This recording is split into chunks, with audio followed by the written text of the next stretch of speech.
আরে এই খগেন, এই তোর জাল আমার দিকে ছড়িয়েছিস কেন রে? সীমানা ভুলে গেছিস নাকি? আমি ঠিকঠাকই ছড়িয়েছি আমার জাল। নীলিমা ঠিকই বলে, তোর আর লতার সব কিছুতেই সমস্যা। সমস্যা হলে বলবো না নাকি? ইচ্ছে করে সমস্যা তৈরি করে আবার কথা শোনাচ্ছিস। নিজের দোষটা স্বীকার করবে তা না করে আমার বউ লতাকে এসবের মধ্যে তুলে আনছিস কেন? লতার কথা তুলবো না তো কি? তোর বউ লতা আমার বউ নীলিমাকে এমন করে বাঁকা কথা শোনায় যে নীলিমা প্রতিটা ক্ষণ রাগে ফুঁসতে থাকে। লতা খুব শান্ত মেয়ে, সেই নীলিমাকে কিছুই বলতে চায় না। তোর বউ নীলিমাই যেচে লাগতে আসে, তুই তোর বউকে সামলে রাখ।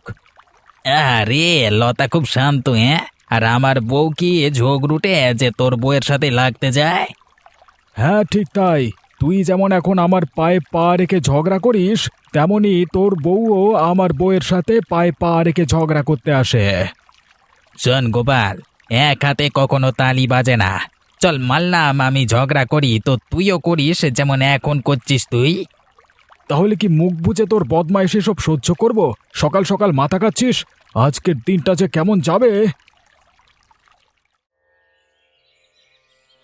ও, এই আবার খগেন আর গোপালের মাঝে ঝগড়া লেগেছে, শুনতে পাচ্ছ? এ আর নতুন কি? এ তো রোজকার ব্যাপার। এখন গোপাল আর খগেন ঝগড়া করছে, একটু পরে দেখবে লতা আর নীলিমা ঝগড়া করবে। যা বলেছ, এরা একটু মানিয়ে গুছিয়ে থাকলেই তো পারে। এত ঝগড়া কলহ কার ভালো লাগে বাপু? আরে মানিয়ে গুছিয়ে কি আর সবাই চলতে পারে? যদি সবাই মানিয়ে নিয়ে চলতে পারতো, তাহলে মানুষের জীবনে কি আর এত অশান্তি থাকতো? সেই তো, দেখো না আমরা কি সুন্দর মানিয়ে গুছিয়ে নিয়ে শান্তিতে বসবাস করি, কারো সাথে কোনো শত্রুতা নেই। কোনো ঝামেলায় জড়িয়ে তো লাভ নেই। যে যেমন ভাবে থাকতে চায় থাকুক। আমি তোমাকে নিয়ে শান্তিতে সংসার করতে পারছি, এই অনেক। আমাদের এই সাংসারিক শান্তিতে কারো নজর না পড়ুক, এই প্রার্থনাই করি।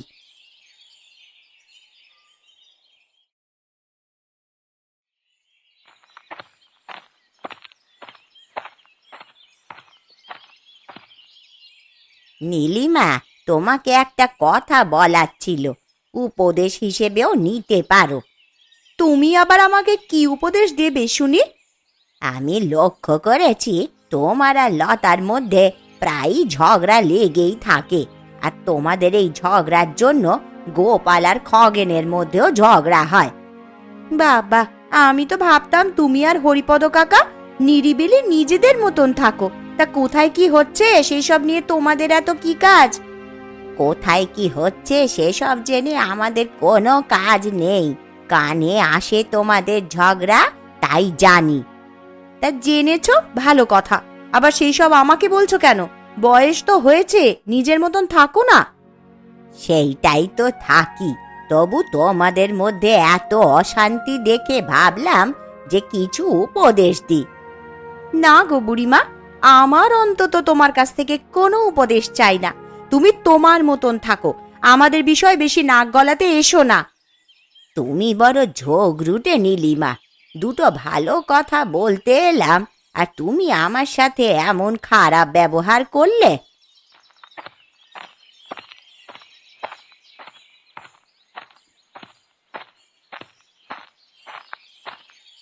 কি গো, তুমি কোথায় গিয়েছিলে? কখন থেকে খুঁজে মরছি। এই রাস্তায় গিয়েছিলাম, তা সেখানে আবার নীলিমার সাথে দেখা হলো। তা তুমি আবার ওর সাথে কথা বলতে চাওনি তো? জানোই তো নীলিমা কেমন মুখচোরা বউ। সেটা তো জানতাম, তবে ভাবতে পারিনি আমার মতন বয়স্ক মানুষকেও এক ফোঁটা সম্মান দেবে না। তুমি আবার নীলিমার সাথে কি কথা বলতে গেছিলে? কি বলেছে সে তোমাকে? আরে আমি খালি একটু উপদেশ দিতে গিয়েছিলাম যে একটু শান্তভাবে মানিয়ে গুছিয়ে থাকতে। তাদের সঙ্গে লতাদের এত ঝগড়া লাগে তাই। কি দরকার তোমার ওদের বিষয়ে জড়ানোর? যাকগে, তা নীলিমা তোমাকে কি বলল? তা কি আর এমন খারাপ কথা বলতে গিয়েছিলাম বলো তো? নীলিমা যা দুর্ব্যবহারটা করলো না আমার সাথে, আমি কিছুতেই এটা মেনে নিতে পারছি না। আর নীলিমার তো সাহস কম না, তোমার সাথে দুর্ব্যবহার করলো। তোমার বয়সের কথা তো একবারও ভাবতো? না গো, আমি কিছুতেই এই অসম্মান মেনে নিতে পারছি না। তুমি গ্রামের মোড়ল অবিনাশ বাবুকে এই ব্যাপারে জানাও। সে তো জানাতেই পারি, কিন্তু উনি কি এর বিরুদ্ধে কোনো ব্যবস্থা নেবে? অবিনাশ বাবু কোনো ব্যবস্থা নেবে না বলছো? এর আগেও না একবার বলতে গেছিলাম, কই কোনো ব্যবস্থা নেয়নি তো। তুমি আর ওদের ব্যাপারে জড়িও না। হ্যাঁ, আমরা নিজেদের নিয়েই ভালো আছি, বুঝলে? তুমি যখন বলছো ঠিক আছে, আর ওদের ব্যাপারে যাব না আমি।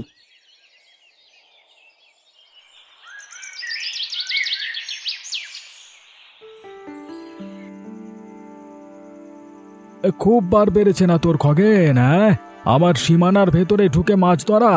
দেখ, আমি তোর কুমড়ো গাছ কেটে নিলাম। কালকে সকালে উঠে তুই কাঁদবি খগেন, আর আমি হাসবো। হ্যাঁ,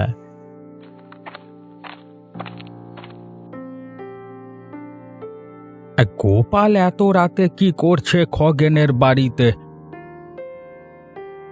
কি, ও তো খগেনের কুমড়ো গাছটা কেটে নিয়ে যাচ্ছে। এই গোপাল, তুই কি করছিস? দাঁড়া দাঁড়া। রে, হরিপদ কাকা এত রাতে দেখে ফেললো আমাকে। এই রে কলা, খগেনের কুমড়ো গাছ কাটতে এখন কি হবে?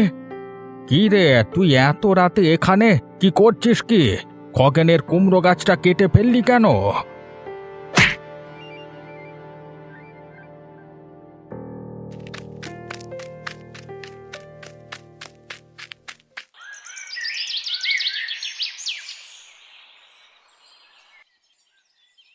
আবার সাদের কুমড়ো গাছটা কেন কেটে ফেললে হরিপদ কাকা? তোমাকে রাতে বললাম না যে বুড়িমা আমাকে জ্ঞান দিতে এসেছিল, তখন আমি বুড়িমাকে যা তা শুনিয়েছিলাম। তাই বুড়িবার তুমি পরিকল্পনা করে আমার কুমড়ো গাছটাকে কেটে ফেললে? হায় হায় হায়, কত বড় ক্ষতি করে দিলে আমার। বিশ্বাস কর খগেন, আমি তোর কুমড়ো গাছ কাটিনি। গোপাল কেটেছে, আমি নিজে চোখে দেখেছি গোপালকে তোর কুমড়ো গাছ কাটতে। তাহলে গোপাল কোথায়? আর তুমি বা এখানে পড়েছিলে কেন? গোপাল আমাকে আঘাত করে এখানে ফেলে রেখে চলে যায়। আমি সারা রাত অজ্ঞান ছিলাম। না না, আমি কিছুতেই মানতে পারছি না। গোপালের সাথে আমার ঝগড়া আছে বলে তুমি চুরির দায় গোপালকে দিচ্ছ, তাই তো? হ্যাঁ, আমারও তাই মনে হচ্ছে। হরিপদ কাকা আসলে বুড়িমার অপমানের প্রতিশোধ নিতে আমাদের গাছ কেটেছে। না খগেন, আমি চোর না। আমি তোর গাছ কাটিনি, আমার কথা বিশ্বাস কর। একদম চুপ করে থাকো হরিপদ কাকা। তোমাকে কাকা ডাকতেও আমার ঘৃণা হচ্ছে। বেরিয়ে যাও, বেরিয়ে যাও, তুমি বাড়ি থেকে বেরো। বুড়িমা এসেছিল আমাকে জ্ঞান দিতে, আর এইদিকে তার নিজের বরই একটা চোর, মিথ্যেবাদী।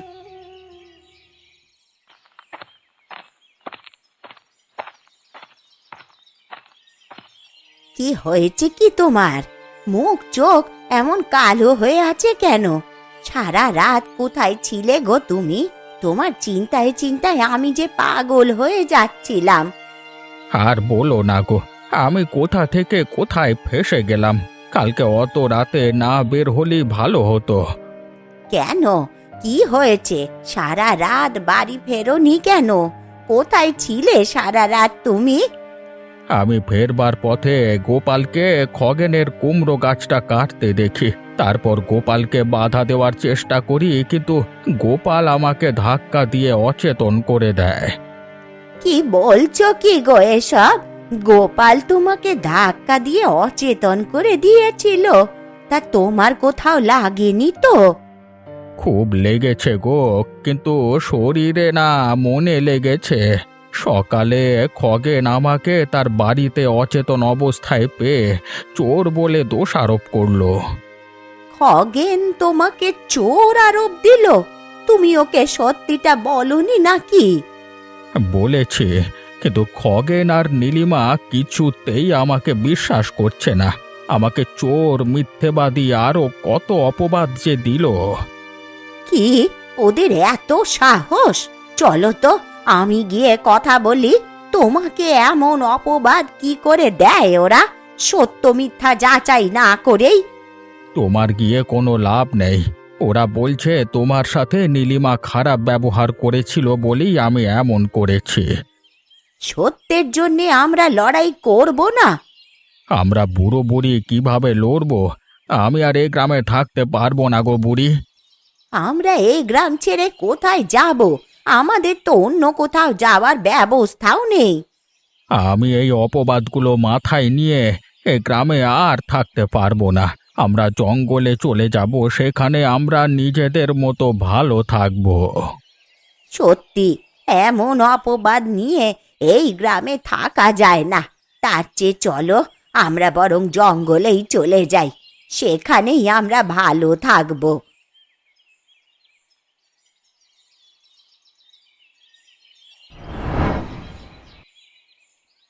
এই, তুই কোথা থেকে মাঝখান দিয়ে ঢুকলি রে? আমি লাইনে দাঁড়িয়ে আছি, দেখতে পাচ্ছিস না? বাবা, তোর আগে একটু জল নিলে কি সব জল শেষ হয়ে যাবে নাকি? আমার বাড়িতে অনেক কাজ আছে, আমাকে আগে জল নিতে দে। খালি তোর বাড়িতেই কাজ আছে বুঝি? আমার বুঝি বাড়িতে কোনো কাজ নেই? বাপ রে বাপ, তোর আগে এক বালতি জল নিতে চেয়েছি, তার জন্য এমন ঝগড়া করছিস? আমি ঝগড়া করছি? ঝগড়াটা লাগালো কে? তুই তো হুট করে মাঝখান থেকে এসে ঝগড়া শুরু করলি। একদম বাজে কথা বলবি না লতা, আমি মোটেও ঝগড়া শুরু করিনি। তোর জন্যই প্রতিদিন ঝগড়া লাগে। বলি সকাল সকাল এমন ঝগড়া করতে ভালো লাগে তোর? ঝগড়া আমি করছি না রে, তুই করছিস। তার মানে হলো তোর আমার সাথে ঝগড়া করতে ভালো লাগে। তুই প্রতিদিন আমার সাথে লাগতে আসিস। সকাল সকাল মাথাটা নষ্ট করে দিস তুই। এত ঝগড়ুটে না তুই? তোর সাথে কথা বলাই বেকার। লাগবে না আমার জল, নে তুই সব জল নে। হ্যাঁ, এখন আমাকে জল নিতে তো দিবি। আমাকে ঝগড়ুটে প্রমাণ করে নিজেকে ভালো প্রমাণ করতে হবে না?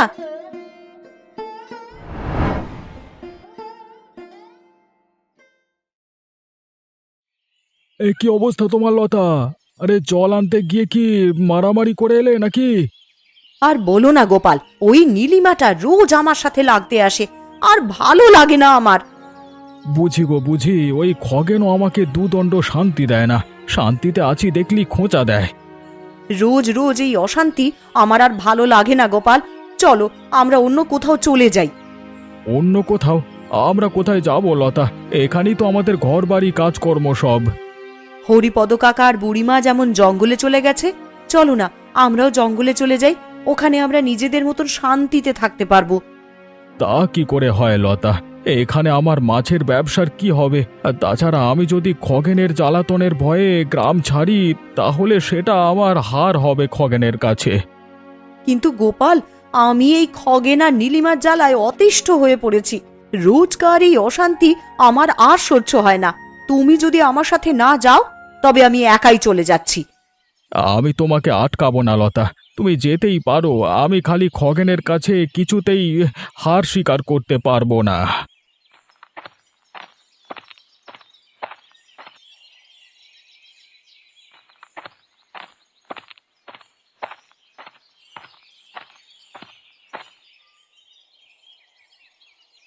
অবিনাশ বাবু, আপনি আমাকে হঠাৎই ডাক পাঠালেন। হ্যাঁ, নতুন কোনো হিসেবের কাজ আছে নাকি? কাজ তো আছে, তাই ডেকেছি। তুই আমার ব্যবসার সব হিসেবপত্র করে দিস। তা সব ঠিক মতো হিসেব করিস তো? হ্যাঁ অবিনাশ বাবু, আমি সব ঠিক মতো হিসেব করে দিই। একদম মিথ্যে বলবি না খগেন। তোকে আমি বিশ্বাস করে হিসেবের কাজে নিয়েছিলাম, আর তুই হিসেবে কারচুপি করছিস। এই রে কলা, অবিনাশ বাবু কি করে ধরে ফেলেছে যে আমি টাকা এদিক ওদিক করেছি। এখন কি করবো? কি হলো খগেন বল? আমি আজকে সব হিসেব দেখেছি, আর টাকা গুনে দেখেছি। হিসেবে যা টাকা দেখাচ্ছে, টাকায় কিন্তু তার চেয়ে কম। এমনটা কেন? উত্তর দে। না মানে আমি তো ঠিকঠাকই হিসেব করছি। তাহলে বাকি টাকা নিশ্চয়ই কেউ চুরি করেছে। কে চুরি করেছে খগেন? হিসেবের ঘরে কেবল তুই আর আমিই তো ঢুকি। অবিনাশ বাবু, আপনি গোপালের বাড়ি তল্লাশি করতে পারেন। আমার সন্দেহ ওই আপনার হিসেবের টাকা চুরি করেছে। গোপাল? সে কোত্থেকে এলো?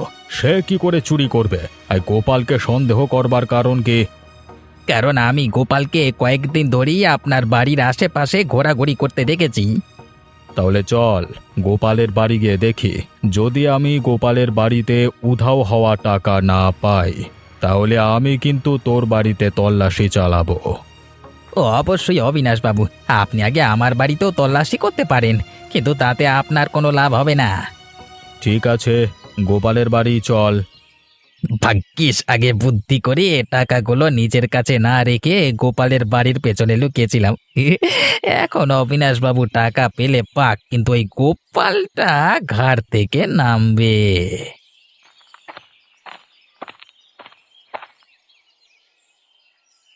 কি ব্যাপার অবিনাশ বাবু, আপনি আমার বাড়িতে এত সকালে এসেছেন, সঙ্গে আবার খগেন?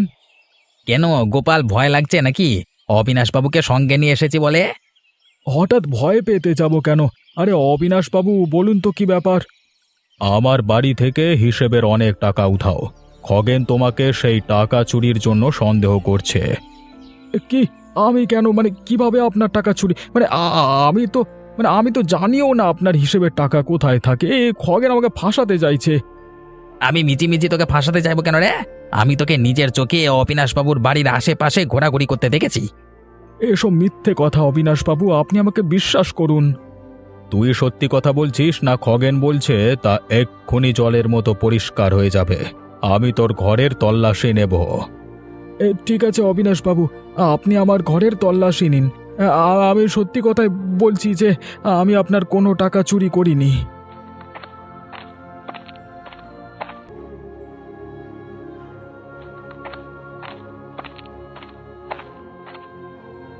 সত্যি গোপাল, তোমার ঘরে আমার টাকা নেই। আমাকে ক্ষমা করো, বা তোমাকে শুধু শুধু বিরক্ত করলাম। আমি তো বলেইছিলাম আমি চুরি করিনি। খগেন, এবার চলো, তোমার বাড়ির তল্লাশি নেব। অবশ্যই করবেন অবিনাশ বাবু, কিন্তু তার আগে গোপালের বাড়ির সম্পূর্ণ তল্লাশি তো নিয়ে নিন। মানে তুই দেখলি না যে এখনই গোপালের ঘরে খুঁজে না পেয়ে বেরিয়ে এলাম? তুই কি বলতে চাচ্ছিস? এই গোপাল তো ঘরের বাইরেও অন্য কোথাও টাকাগুলো লুকিয়ে রাখতে পারে, যেমন মাটির গর্তের তলায়, মানে তলায় গর্ত খুঁড়ে আর কি। হ্যাঁ, এই কথাটাও ঠিক। এই কথাটা তো একেবারে ফেলে দেওয়া যায় না।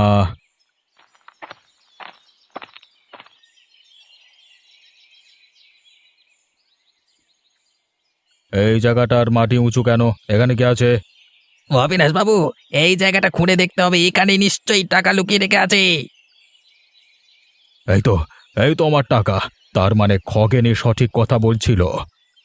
বিশ্বাস করুন অবিনাশ বাবু, আমি চুরি করে নিয়ে এ টাকা কোত্থেকে আমার বাড়িতে এলো জানি না। গোপালের কথা শুনে লাভ নেই অবিনাশ বাবু, আমার সন্দেহ সত্যি হলো, দেখলেন তো। গোপাল, তোর সাহস তো কম না। আমার বাড়ি থেকে টাকা চুরি করে টাকা এখানে লুকিয়ে রেখেছিস। আমার গ্রামের চোরের জন্য কোনো জায়গা নেই। বেরো, বেরো, তুই এক্ষুনি এখান থেকে বেরিয়ে যা, বেরো।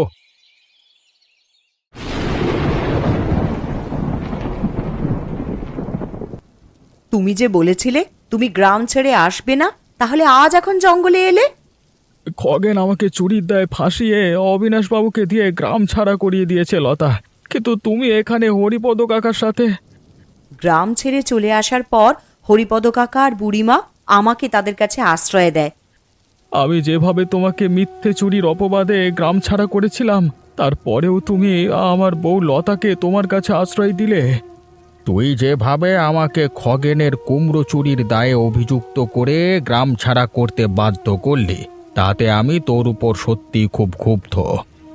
সেই কাজের হয়তো আজ এমন শাস্তি পেলাম, কিন্তু আজ আমি আমার ভুল বুঝতে পেরেছি হরিপদ কাকা, তুমি আমাকে ক্ষমা করে দাও। আমি এতদিন নিজের শান্তির কথা ভেবে চুপ ছিলাম, কিন্তু গ্রামে একের পর এক যে কাণ্ড করে চলেছে খগেন, তা মেনে নেওয়া যায় না। আমাদের এই খগেনকে জব্দ করতেই হবে গোপাল। তার জন্য আমাদের একসাথে গ্রামে ফিরে যেতে হবে। চলো হরিপদ কাকা, আমরা গ্রামে ফিরে খগেনকে জব্দ করি।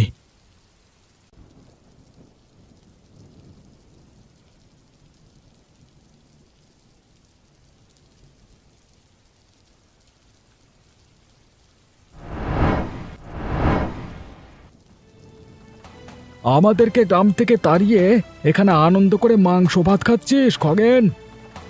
এবার তোমাদের তো গ্রাম থেকে দাঁড়িয়ে দেওয়া হয়েছে, আর তোমরা কোত্থেকে এলে? লাঠি নিয়ে আমার বাড়ি চড়াও করার মানে সাহস কোত্থেকে পেলে তোমরা? হ্যাঁ, তুই অনেক ভুল করেছিস। তোর অন্যায় কাজগুলোই আমাদের এত সাহস দিয়েছে। চল গোপাল, কাজ শুরু কর। একদম।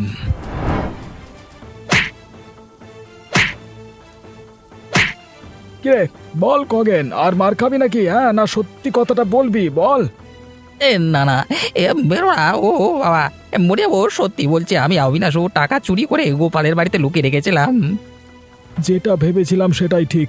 কালকে সকালেই অবিনাশ বাবুর কাছে গিয়ে সব সত্যটা বলবি, না হলে আরও পেটাবো। একদম সত্যি কথা না বললে পিটিয়ে তোর পিঠের ছাল তুলে তার ডুগডুগি বাজাবো, সেটা নিয়ে, বুঝলে?